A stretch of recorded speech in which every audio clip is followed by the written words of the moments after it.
Thank you very much. Thank you. Thank you so much. Thanks to all of you. Thank you. Please, everybody, have a seat. Before I get started, as the father of two girls, can I just say how incredibly impressive those three young ladies were? Dad would be proud. To Heather and all the others who have made this evening possible, thank you so much.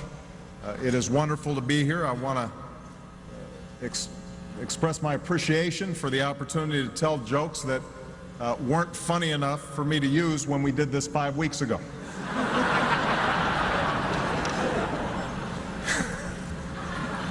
Whatever.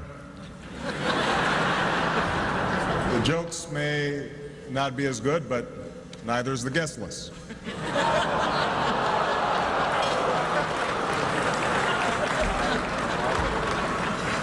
I'm just joking. For me, there's no contest.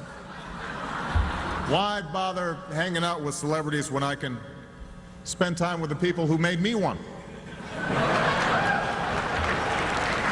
I know where my bread is buttered. Plus, we have our own luminaries here in attendance. The junior senator from Wyoming, John Barrasso, is here.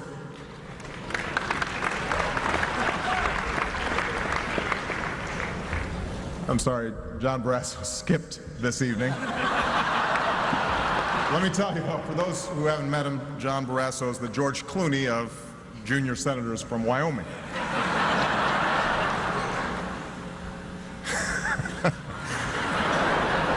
It is great to be here with so much talent from the world of TV and radio. Despite the flood of new media, I think your programming is more relevant than ever before. At least that's the impression I get when I read the blogs every day.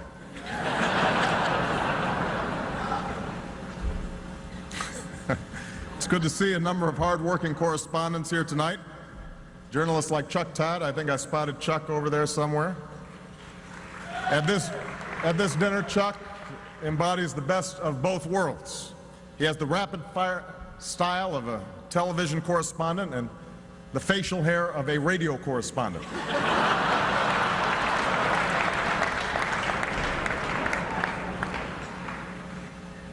Mika Brzezinski is here, I believe, in the house.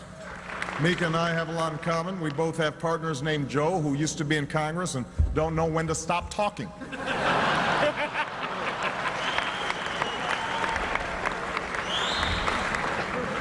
And happening now, Wolf Blitzer is here.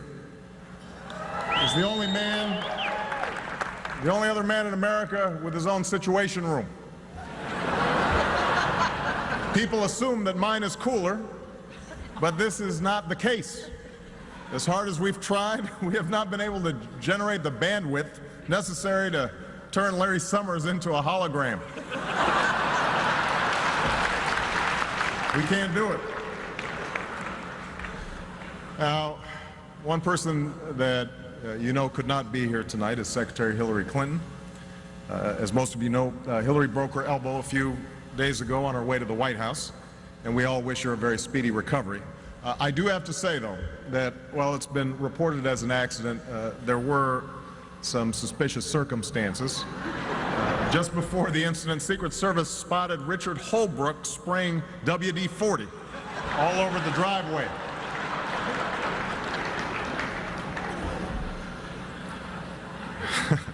So now, on top of the cost of health care and energy and the recovery plan, we've got another fiscal problem. Fortunately, the lawyers tell me that Hillary's ready to settle. I have to admit, though, it wasn't easy coming up with fresh material for this dinner. A few nights ago, I was up tossing and turning, trying to figure out exactly what to say. Finally, when I couldn't get back to sleep, I rolled over and asked Brian Williams what he thought.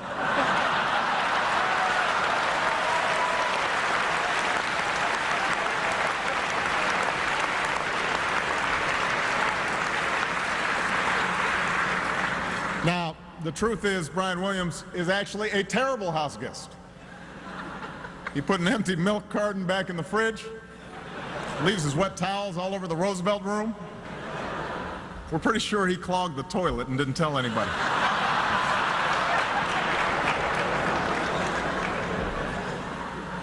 Although, I must say the whole thing was worth it. Inside the Obama White House is my favorite new show. There's just something really compelling about the main character. It's wonderful narrative. Yeah. In fact, the show has been such a hit that all of you guys now want to come and tape one in my house. ABC is planning a series called Dancing with the Czars. TLC's got something called John and Kate plus Peter Orszag. That's going to be good. Nick at Night has a new take on an old classic, Leave It to Uyghurs. I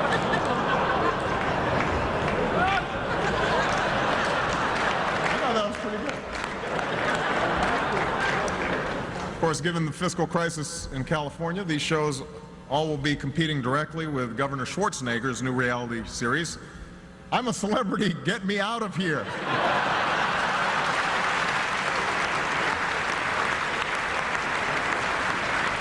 That's how I feel tonight. Look, it's nothing personal, but this dinner conflicts with my date night. I was supposed to be going out with Michelle for Thai food in Bangkok.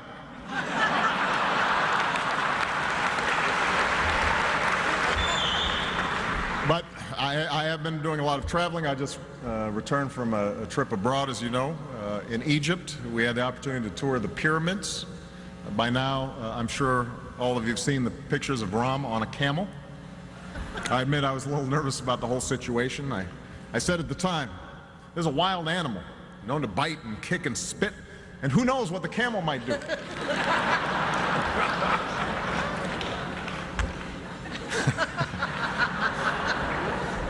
But I have to say, as I traveled to all these countries, I saw firsthand how much people truly have in common with one another.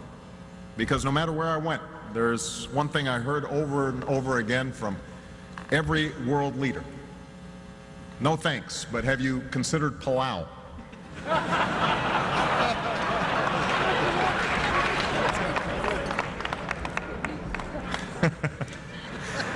Of course, most of my attention's been focused here back home. As you know, we've been working around the clock to repair our major financial institutions and our auto companies.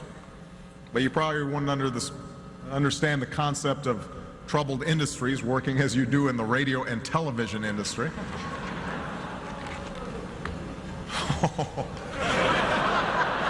We don't joke about that, huh? That's not funny. One problem we're trying to solve is the high cost of health care in America. And I'm pleased that in our quest to reform the health care system, I've gained the support of the American Medical Association. It proves true, the old expression, that it's easier to catch flies with honey. And if honey doesn't work, feel free to use an open palm and a swift downward movement.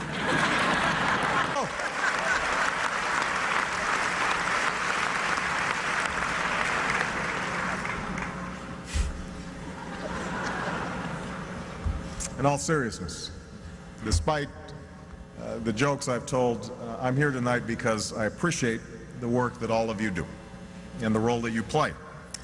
You report the news as it happens and you cover history as it's made. With a handheld camera or a mic, or now even a cell phone or a blog, you bring the truth to people and allow people to bring truth to the world. We're seeing that now as history is unfolding. In the sounds and images broadcast from Iran over the last week, we've seen professional and citizen journalists act as a voice for those who want to be heard, bearing witness to universal aspirations of democracy and freedom. Often at great risk and sometimes with great sacrifice, they do it because the rest of us need to hear the stories that they tell.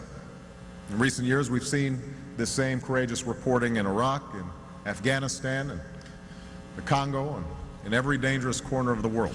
And everywhere there's a story that needs to be told. I think all of you understand these are changing times. As journalists, you understand that better than anyone.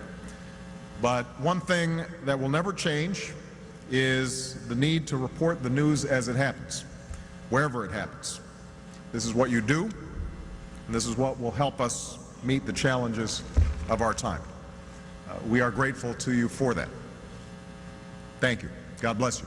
God bless the United States of America.